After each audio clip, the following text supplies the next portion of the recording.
Hola, hola, me llamo Marco y esta es mi rutina. Cada día me levanto a las 6 de la mañana. Me ducho,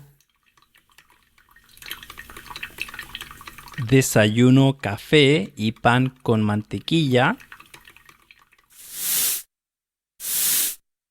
limpio mi departamento y luego trabajo en mi computador. Envío correos a mis estudiantes, enseño lecciones de español y después, en la tarde, veo televisión o leo un libro. También juego con mis gatos.